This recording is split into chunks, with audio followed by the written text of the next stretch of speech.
Սիրելի հայրենակիցներ, հարգելի գործընկերներ, գիտեմ ձեր մոտից չի երևում, հարգելի հայրենակիցներ, բայց դաշնակցության աթոռները դատարկ են եւ այս առիթով մինչ ելույթը սկսելը ուզեի պարոն Արծվիկ Մինասյանին հարցնել. «Բա ձեզ պետք էր»։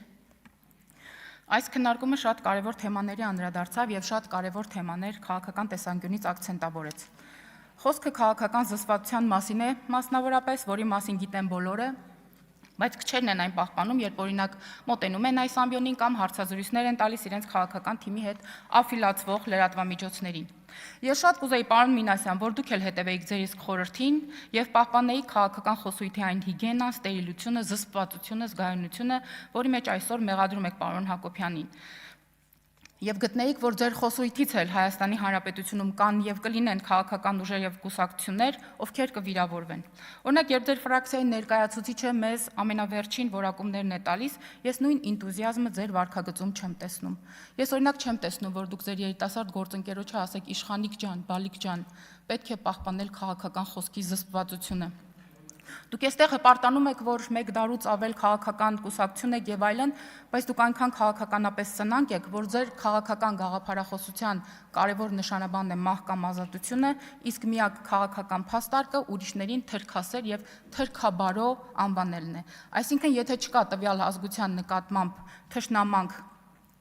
կամ վերանում է այդ թշնամանքը, դուք բնականաբար ձեր քաղաքական ինքնությունը ոչնչացնում եք։ Դուք պարոն Ռուբինյանին առիթ անառիթ անընդհատ այսպես մատնացույց եք անում կամ մեղադրում եք թուրք գործընկեր ունենալու մեջ, չհասկանալով եւ չպատկերացնելով ըստ երևույթին պարոն Ռուբինյանի ստատուսը, բայց այստեղ մի ուրիշ հարց է առաջանում։ Ես ուզում եմ բոլորն իմանան, այդ թվում նաեւ դուք էլ իմացեք, գուցե չգիտեք, որ Հայաստանի հայոց պատմության մեջ, Հայաստանի պատմության մեջ չկա այնպիսի քաղաքական ուժ եւ չկան այնպիսի քաղաքական կուսակցություններ, որ ձեզնից ավելի շատ թուրք գործընկերներ է ունեցել։ Հարգելիներս, դուք Թուրքիո կառավարությունում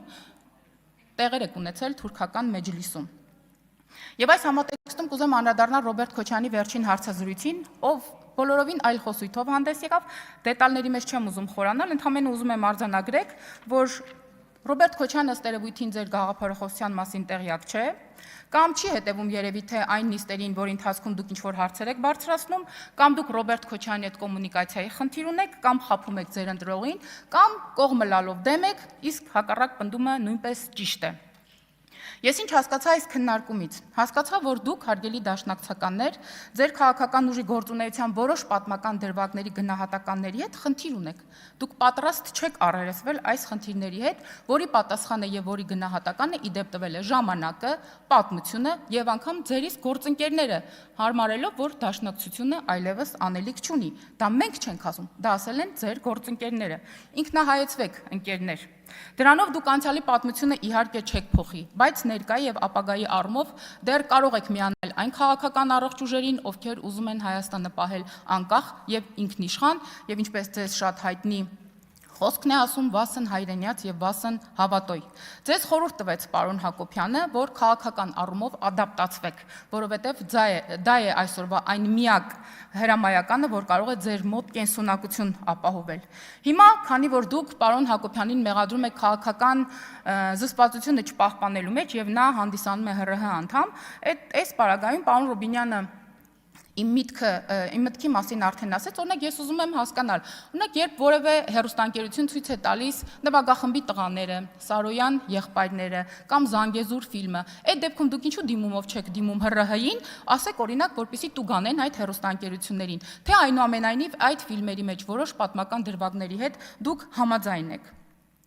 Կամ Տիկին Գալստյանը մեզ ասում է, չի ուզում մեր հետ քննարկել, թե ինչ է երթումը եւ ինչ է սահմանադրությունը։ Մեզ հղում տալուց առաջ ցանկանում եմ, որ Տիկին Գալստյանը հենց իրենց հղում տա եւ օրինակ բերի այնպիսի մի դեպք կամ դրվագ, երբ 91 թվականից հետո նորանկախ Հայաստանի պատմության մեջ ներքին խժդժություններ հրահրելու, սահմանադրական կարգի տապալմամբ, զենքի գործադրմամբ, խուլիգանական արարքներով ինչ որ դեպքեր են գրանցվել եւ օրինակ դաշնակցական կուսակցությունը դրա մեջ մաս չի կազմել։ Ես օրինակ չեմ հիշում։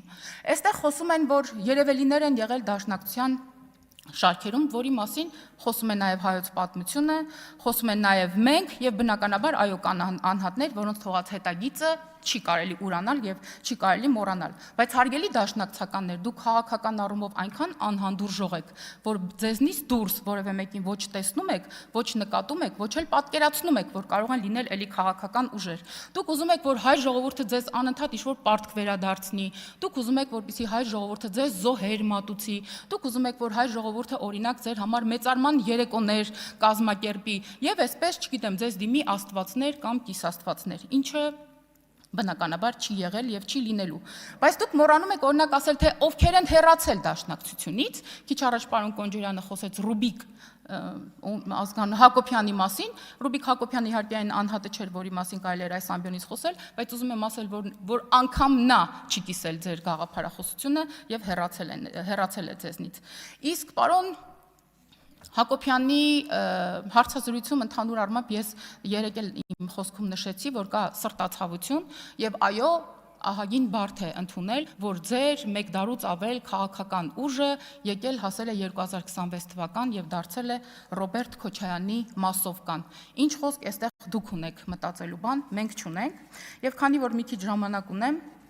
Ուզենի անդրադառնալ Քրիստինե Վարդանյանի ելույթին, ով ասում է, որ որոշ նկարներ դրեք ձեր աշխատասենյակներում եւ այլն, ըստ երևույթին նկատի ունի Հայաստանի Հանրապետության վարչապետ Նիկոլ Փաշինյանի դիմանկարին, դուք էլ ձեր Քոչարյանի նկարը դրեք, թե վախենում եք, որ Քոչարյանի նկարը դնեք, էլ չեք կարողանալու մտնել սենյակ կամ այնուամենայնիվ մտնելուց մի 3 անգամ խաչակնկվելու եք շարից փորձանքից հեռու։ Տիկին Վարդանյան, դուք ապացուցեցիք, որ դուք նախ դաշնակցական եք, հետո Քրիստինե Վարդանյան եք, հետո նոր Հայաստանի Հանրապետության քաղաքացի։ Ճիշտն ասած, իմ կարծիքով պետք է լիներ հակառակը։ Շնորհակալություն։